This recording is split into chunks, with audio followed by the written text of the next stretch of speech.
Deux ministres chinois ont offert un soutien au président russe Vladimir Poutine, comme il cherche à acquérir un soutien pour le rouble sans épuiser les réserves de change.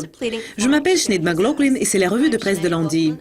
Le ministre du Commerce Gao Huqian a déclaré que l'expansion d'un swap de devises entre les deux pays et le recours accru au yuan pour le commerce bilatéral aurait la plus grande influence en matière de l'aide pour les Russies, selon Phoenix TV, basé à Hong Kong.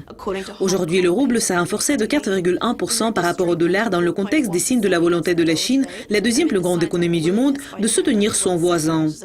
Le vice-doyen de l'école d'études internationales à l'université de Renmin a dit à propos des relations des nations: beaucoup de gens chinois considèrent toujours la Russie comme le grand frère. Et les deux pays ont une importance stratégique l'un pour l'autre. Par des raisons des intérêts nationaux, la Chine devrait approfondir la coopération avec la Russie lorsque cette coopération est en difficulté.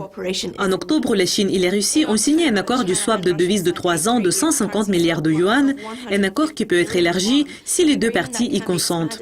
La Banque populaire de Chine a publié un tableau expliquant comment un tel accord fonctionne dans un microblog plus tôt ce mois dans le journal officiel Le Quotidien du Peuple, ayant dit aujourd'hui que l'explication a été fournie pour répondre aux préoccupations que la nation pourrait subir des pertes si la Russie a utilisé la facilité pour obtenir des fonds.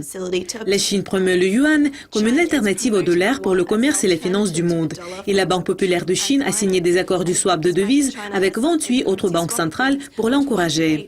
Selon un éditorial à Global Times basé à Pékin, la Russie est un partenaire stratégique irremplaçable sur la scène internationale. La Chine doit adopter une attitude proactive en aidant la Russie à sortir de la crise actuelle. Cependant, l'aide de la Chine pour la Russie sera limitée.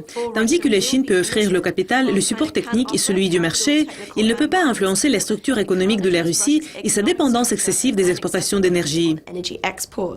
Bon, c'est tout pour la revue de presse de ce lundi. Merci d'être avec nous. Restez à l'écoute de Yucascopy TV. Pour le moment, au revoir.